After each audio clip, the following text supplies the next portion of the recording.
Chris Curtis, the action man, looking good this morning, although he's complaining about the hair a little bit. You got that that quarantine life cut going on. Yeah, it's the quarantine special. It's it's rough.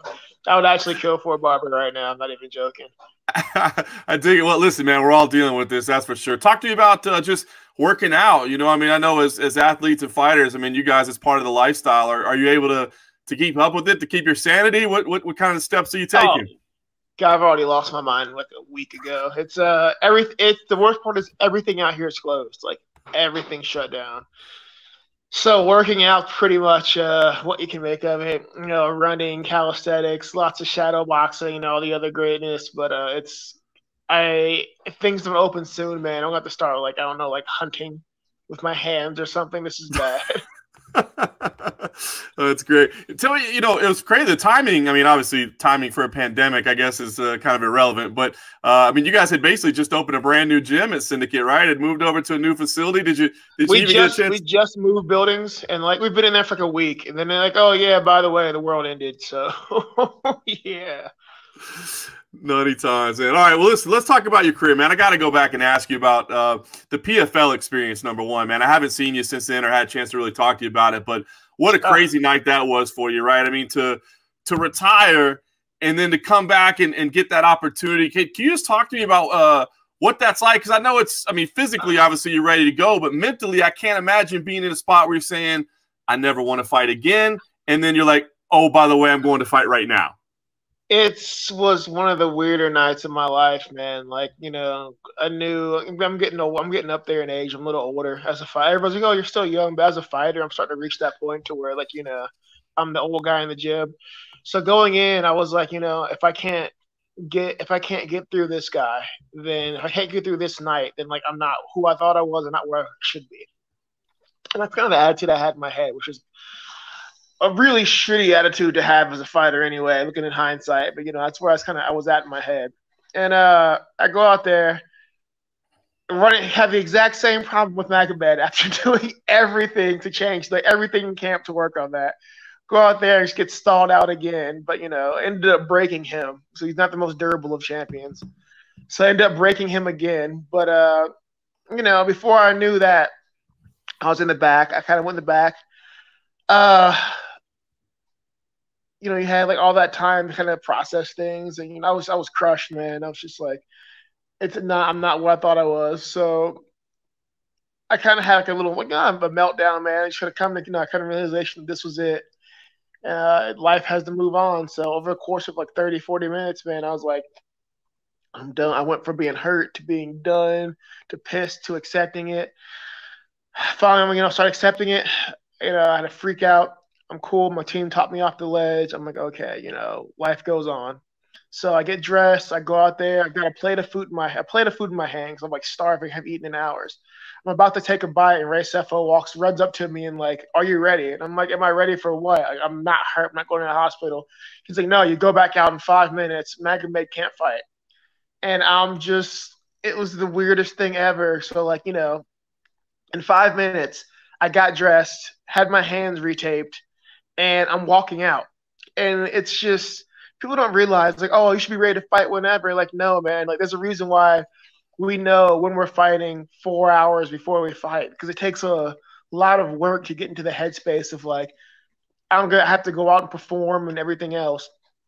I remember, like, you know, my coach was just John, you know, John's rolling with the punches. He's trying to get everything going. Like, we're like warming up for maybe 40 seconds in the hallway before we go out. And man, I'm telling you, man, I'm not gonna take anything away from Ray Cooper, man. It was his year, his year. I'm glad the guy won, man. I like Ray. Even though I want to fight him, I know I can beat him. I like Ray. I like him a lot. I'm not gonna take anything away from him, but man, I remember being in that fight and just not actually being there. Like, you know, when you look back on it, I'm watching it from third person. It's very strange. I just knew I wasn't in the fight. Like, the first punch I hit him with drops him to a knee. And I don't respond. I don't move. I'm just looking at him like, you know, you're not firing on all cylinders. It was just a weird night to where I just never felt like I was actually there. It was strange. But yeah, good times. Don't want to do that again. Well, it's funny because I mean, obviously, I can understand what you were going through, as you said, the mental headspace. But after that, I mean, I kept seeing you at the gym. I kept seeing you working out. And so, how did you arrive to say I'm going to take another fight? Because I mean, that had to be such a stressful experience overall. When did you say no? I'm gonna stay with this. I'm gonna fight again.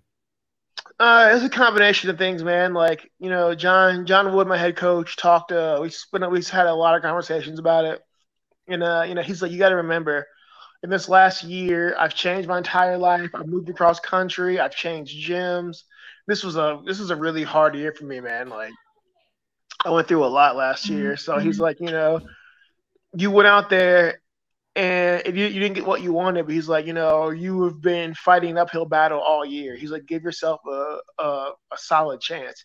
And for me, I've never been knocked out, man. So like that was probably the biggest blow to my pride ever. And like that one hurt, and I was just like, dude, I didn't think I could get knocked out. Like I've been through like everything. It was just a shot. My son was knocked out by somebody I didn't think should be able to knock me out, and I was kind of upset by that. And Marvin Eastman actually had a heart to heart with me about his fight with Vitor Belfort, and like how he's like, people are always going to ask, and you know, it's whatever. He's like, it's Marvin Eastman had a really good talk with me about that, and it kind of helped me get out of my own way. And a big issue with getting in my own way. So Marvin Eastman did me a huge solid. We had a really good talk about that, and just kind of, I had to accept that, you know, like I got caught.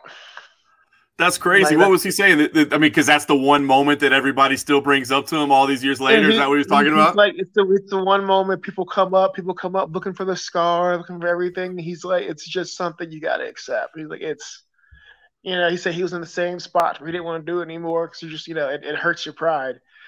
And he's like, you know, everybody has a bad night. I had a bad night. It happens. You know, I'm still, for what it is, I'll still take credit. I'm the only person who's been able to take Magomed out that tournament twice. So technically, if Ray Cooper ever sees this, Ray Cooper definitely owes me money. And like, you know, but no, it's funny. It's funny, man, because like Ray Cooper's mom, you know, like uncles and stuff are like messaging me for a while, checking on me. Like he's got a really good family. He's a good dude. I'm happy he won, man. It was his year, so I'm glad I could do my part in that, man. That's awesome. So you end up taking a fight up in Canada, and I think you end up going 20 minutes in that one, right? So I just wanted to ask you what that was like. I mean, you've been in the big show, right? You've had a taste of the big time. You got to go back. I know it was a main event, but it was kind of a regional level type fight. What was that like for you, man? Was it tough? Did it feel like a step backwards? Did it feel like a step forward because you were kind of, you know, getting the career going? What was the experience like?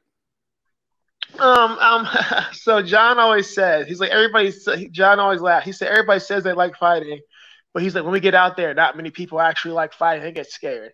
And he'll tell you that I'm one of the few people who genuinely enjoys fighting. So for me, it was never a step back, man, because I spent my entire career there. And it's just like, for me, it was a much needed step to, you know, I've got some, I had to do some rebuilding, like, you know, mentally kind of get there. So for me, it was just nice to get in there and see, like, okay, like, I got caught.